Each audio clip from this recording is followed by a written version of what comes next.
Assalamualaikum warahmatullahi wabarakatuh dan selamat sore. Perkenalkan, nama saya Rosela, NIM 200111597, mahasiswa Fakultas Teknik Komputer Universitas Cokro Aminoto Palopo. Tujuan pembuatan video ini adalah untuk memenuhi tugas UAS dari mata kuliah Pendidikan Kewarganegaraan.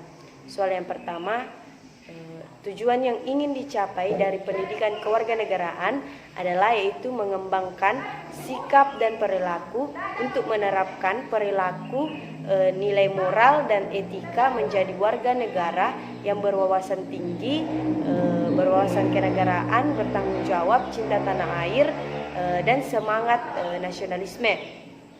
Dalam Undang-Undang Dasar 1945 pasal 26 ayatnya yang pertama, yang dimaksud dengan warga negara adalah masyarakat atau orang asli Indonesia ataupun orang asing yang tinggal dalam negara Indonesia dan telah disahkan sesuai aturan yang ada untuk menjadi warga negara.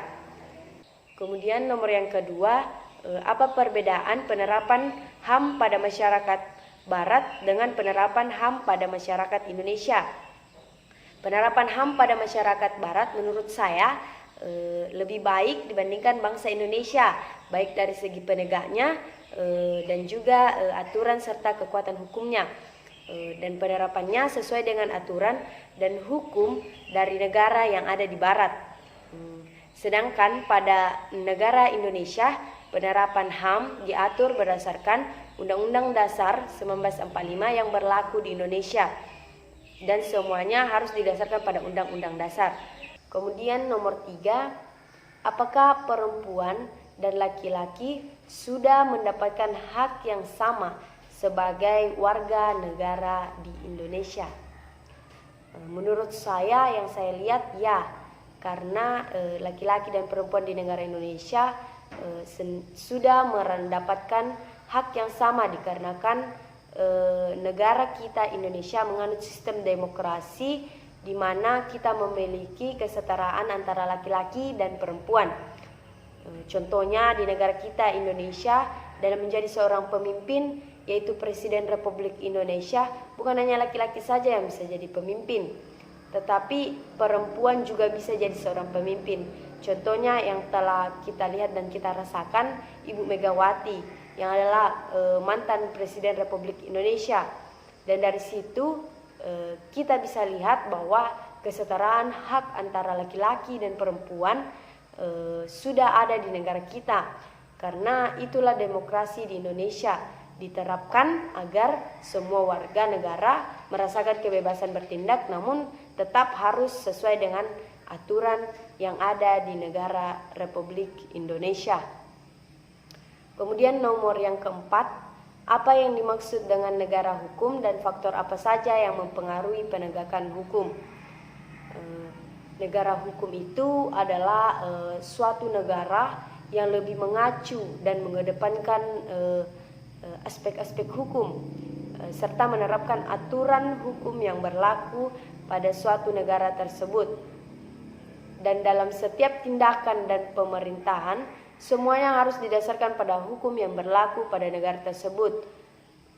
Faktor-faktor apa saja yang mempengaruhi penegakan hukum?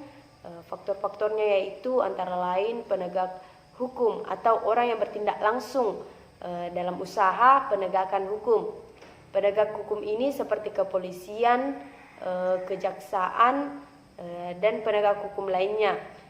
Dan ini memang tugas yang harus dijalankan dengan baik agar sistem ketatanegaraan bangsa Indonesia juga baik. Kemudian yang kedua, faktor lainnya yaitu rakyat. Dalam penegakan hukum yang juga penting adalah rakyat atau manusia itu sendiri. Jika rakyatnya lalai atau abai, maka otomatis penegakan hukum tidak akan berjalan dengan baik dikarenakan sikap abai rakyat itu sendiri yang tidak peduli terhadap aturan yang ada. Terus yang ketiga, faktor fasilitas. Banyak fasilitas yang dibutuhkan, dan faktor ini juga penting karena tanpa fasilitas seperti peralatan, keuangan dan sebagainya semuanya tidak akan berjalan dengan baik. sama seperti kegiatan-kegiatan yang kita lakukan, semua nanti akan berjalan baik tanpa sarana dan fasilitasnya. Nomor yang kelima, makna demokrasi sebagai suatu sistem pemerintahan dari, oleh, dan untuk rakyat. Artinya rakyat adalah pemegang pemerintahan dan kekuasaan serta kebutuhan masyarakat harus dipenuhi, tetapi diatur melalui pemerintahan yang lebih tinggi dari rakyat. Perbedaan sistem demokrasi liberal dan sistem demokrasi Pancasila yaitu yang pertama, pada demokrasi liberal kekuasaan tertingginya ada pada kelompok bangsawan, sedangkan demokrasi Pancasila kekuasaan tertingginya yaitu pada pemerintahan. Kemudian pada demokrasi yang kedua, pada demokrasi liberal memiliki kebebasan melakukan segala sesuatu tanpa melanggar hukum, sedangkan demokrasi Pancasila diatur oleh Undang-Undang Dasar 1945. Kemudian yang ketiga, demokrasi liberal lebih mengutamakan kepentingan warga negara, sedangkan demokrasi Pancasila dilandaskan pada Undang-Undang Dasar yang mengatur pada bangsa Indonesia itu sendiri. Kemudian nomor selanjutnya yaitu nomor 6, apa yang membuat bangsa Indonesia eksis dan bertahan sebagai bangsa Indonesia hingga saat ini. Hingga saat ini bangsa Indonesia masih bertahan. Mengapa? Karena bangsa Indonesia sendiri memiliki kekayaan alam, keanekaragaman, dan banyak diminati masyarakat baik dalam negeri maupun luar negeri, serta juga memiliki keanekaragaman budaya, ras, golongan, agama, dan juga dikenal sebagai keramahannya menjadi faktor bertahannya bangsa Indonesia hingga saat ini. Dan yang tidak kalah penting lagi, Indonesia menjunjung tinggi Bhinneka Tunggal Ika yang menjadi pemersatu bangsa kita, yaitu bangsa Indonesia. Ya, sekian dari saya. Terima kasih atas perhatiannya. Assalamualaikum warahmatullahi wabarakatuh dan shalom.